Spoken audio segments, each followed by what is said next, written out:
News at 4, coming to you live from Uyo, the Akwa Ibom State capital. I am Ofonono Joseph. Let's take a look at the headlines. VP Shatima inaugurates rehabilitated Danbaba Sontai Airport in Jalingo. Reps urge more private sector investment to tackle energy crisis.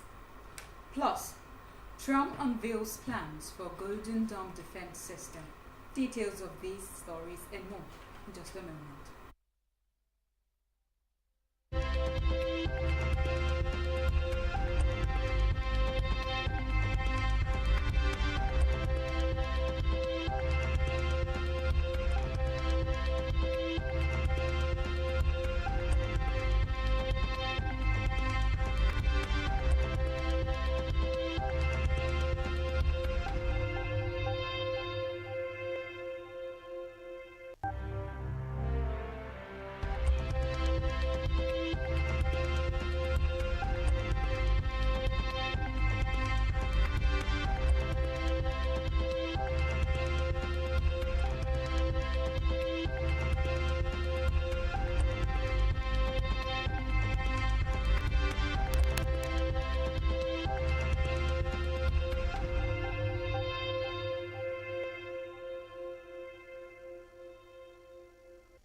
First in the news at this hour is a report that the Vice President, Kashim Shettima, has inaugurated the rehabilitated and expanded Danbaba Sontai Airport in Jalingo, the Taraba state capital. He inaugurated the airport upon arrival in Jalingo at about 10:17 a.m. on Wednesday for the Taraba International Investment Summit 2025. The summit themed Unlocking Taraba's Investment Potentials, Advancing Agriculture, Energy, Mining and Industrialization AEMI for Sustainable Growth and Development is taking place today in the state capital. The Taraba International Investment Summit is expected to showcase the state's vast agricultural, energy and mineral resources to potential investors from across Nigeria and abroad. Away from that, the Federal Ministry of Housing and Urban Development has officially taken over a 753-unit housing estate in Abuja, formerly linked to ex-Central Bank Governor Godwin Emefiele and recovered by the Economic and Financial Crimes Commission (EFCC). EFCC Chairman Olanipekun Olukoyede handed over the estate to the Minister of Housing and Urban Development, Ahmed Dangiwa, at the ministry's headquarters in Abuja, describing the handover as a milestone in the fight against corruption. Dangiwa commended the EFCC for ensuring the public assets are recovered and redirected for the benefit of Nigerians. He announced that the ministry will embark on a joint inspection of the estate with the EFCC to assess its condition. According to Dangiwa, the units will be offered for sale through a transparent and competitive process.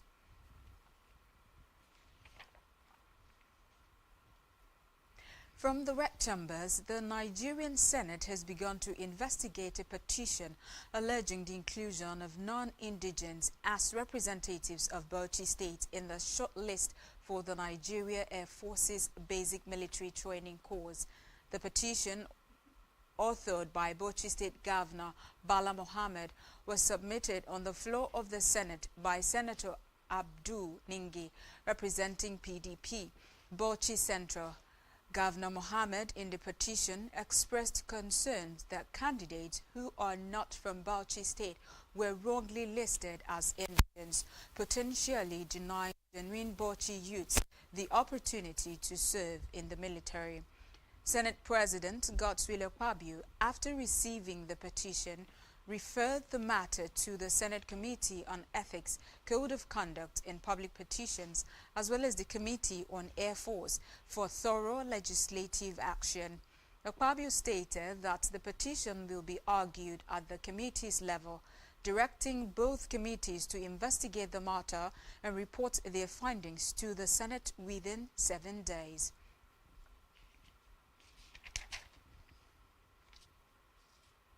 He highlighted the success of Bagaja Renewal as a powerful example of what is possible through public-private collaboration. Lamin Chidari, the lawmakers met the core during an oversight visit to Bagaja's state-of-the-art facility in Zawaziki, which provides clean and reliable power to under-deserved communities by supplementing the national grid. Chidari emphasized that Nigeria's urban areas where access to electricity remains limited. He urged both local and international investors to explore. Meanwhile, the House of Representatives is set to put in place legislation that will provide statutory legislation will seek to put in place a commission that will oversee the decommissioning of oil assets, an issue that has sparked concern among host communities and stakeholders in the industry. Daguwa said the House Committee on Petroleum Resources Upstream and the Special Committee on Crude Oil Theft have resolved to jointly introduce 5 bills aimed at addressing key challenges affecting Nigeria's oil industry. Daguwa spoke at a joint meeting, stating that the proposed bills are part of a legislative intervention to support national efforts in securing oil and gas assets and curbing crude oil theft. He revealed that one of the bills under the Petroleum Resources Upstream Committee was being championed by the Speaker of the House.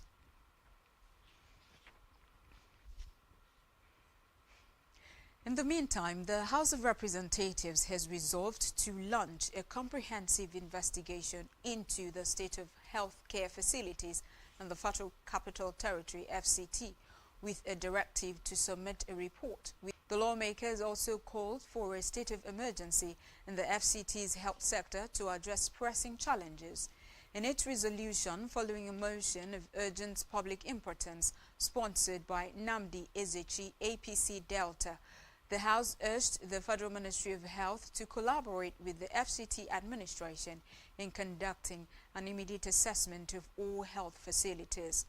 Reports say the goal is to identify critical areas requiring expansion, upgrades, and better resource allocation. Moving now to Africa, where Ugandan lawmakers have passed a government-backed bill to authorize civilian trials in military courts, defying widespread criticism by opposition figures and others who called it a backward gesture. The contentious legislation was introduced earlier this year after the Supreme Court ruled that civilians cannot be court-martialed, questioning the competence of untrained military officers to dispense justice. The bill states that civilians can be court-martialed if their alleged offenses are in support of or in association with persons subject to military law. It is codified in law. But opposition figures, right activists and others insist such legislation is an anti-democratic. Guterres has said that without maritime security, there can be no global security. Guterres said this while addressing a meeting of the UN Security Council during a debate on maritime issues. Guterres stressed that all the facets of life are dependent on maritime security, and all of humanity depends on the world's oceans and seas. According to him, the debate shines light on a fundamental fact that without maritime security, there can be no global security. Routes have bound the world together. They have long been the primary means for the trade and transport of not only people, goods and commodities, but also cultures and ideas. All of humanity depends on the world's oceans and seas, from the oxygen we breathe to the biodiversity that sustains all life, to the economies, trade and jobs supported by maritime industries. Today's debate shines a light on a fundamental fact. Without maritime security, there can be no global security. We move over to the foreign scene where the U.S. President Donald Trump has said that the government has estimated it could end up costing 20 times that over decades.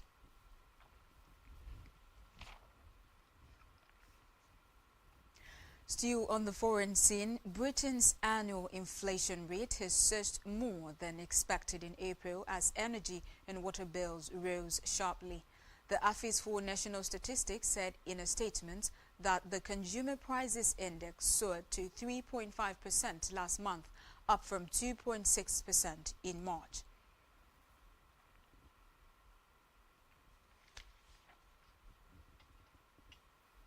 Still to come in the news. Shell drops Osimhen Lookman from Super Eagles squad to play Ghana, Russia. Stay tuned for these.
Many thanks for staying with us. Now to the rest of our news stories.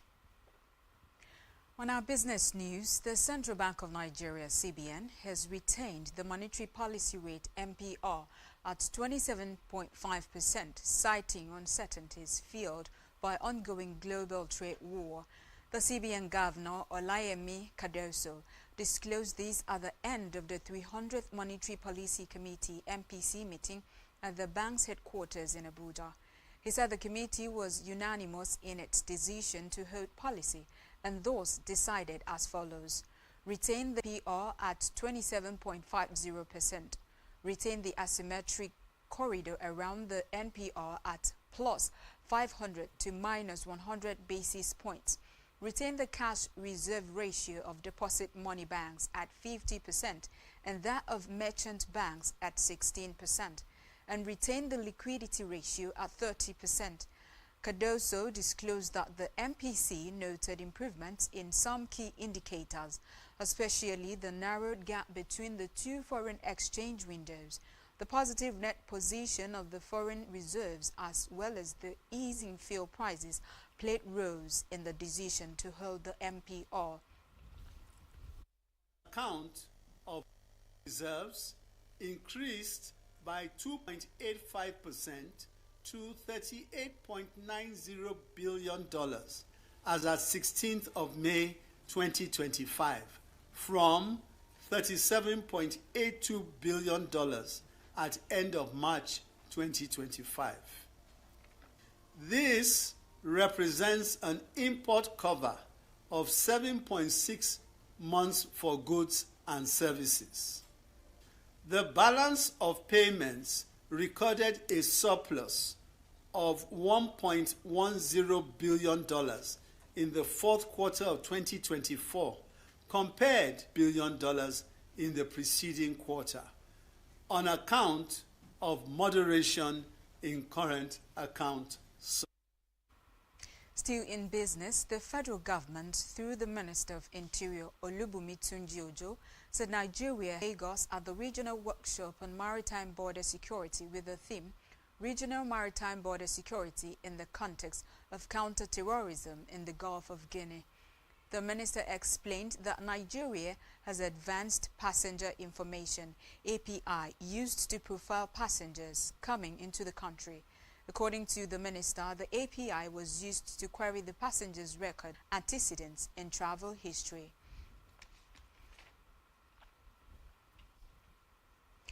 In health, the Society of Family Physicians of Nigeria has expressed concern over the lack of routine screening for mental health conditions in Nigeria's primary health care system. Speaking at a press conference in Gbagada, Lagos, to mark the 2025 World Family Doctor Day, President of SOPON, Dr. Blessing Chukwekelu, described the situation as alarming, noting that primary care providers often lacked the training and tools required to identify mental health conditions early. She said the need for routine screening for mental health conditions in primary care settings is largely unmet and leaves significant gap in early identification and management of mental disorders at the community level, where family physicians are often the only accessible healthcare providers.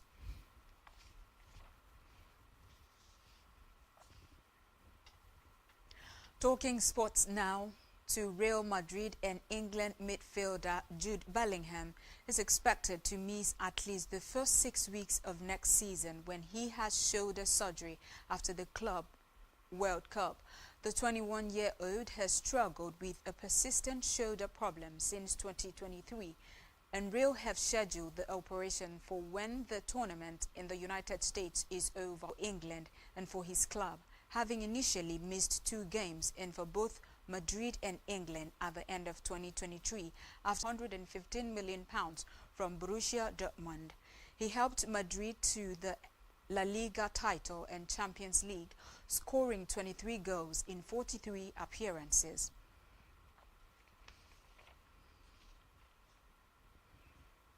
Still in sports, the head coach of the Super Eagles, Eric Schell, has left Victor Osimhen and Ademola out of his squad for play Ghana in the Unity Cup. This was confirmed after the Nigeria Football Federation (NFF) released the list of invited players on Wednesday afternoon. Osimhen and Lookman will also miss Nigeria's games against Russia. However, there is a return for goalkeeper Maduka Okoye, Frank Onyeka, Kelechi Iheanacho, and captain Ahmed Musa.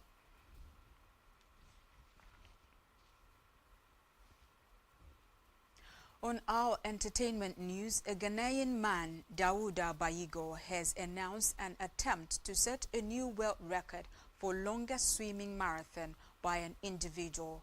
Announcing the development in a TikTok post, Bayigo said the record-breaking attempt to swim from Ghana to the United States will commence on June 6. Reports say if Bayigo's attempt is successful, he would surpass an existing record held by Najib, who swam 76 hours, 30 minutes from September 15 to 18, 2018. Najib swam 120 kilometers across Tunisia Gulf of Gabas in Mediterranean Sea between Sfax on mainland and the island of Jerba.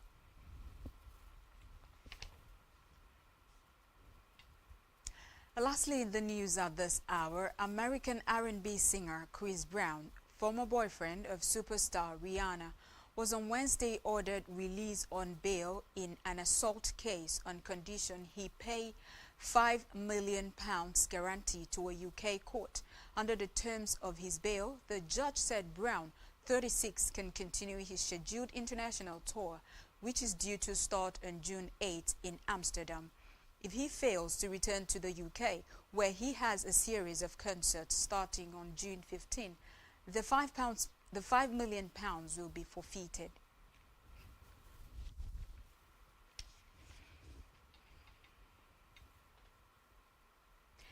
and was on social media, and subscribe to our YouTube channel, all of which you can find on our website spectrumtvlive.ng. You have been watching Spectrum News at 4. I am Ofonono Joseph. Thank you so much for staying tuned. Enjoy the rest of your day.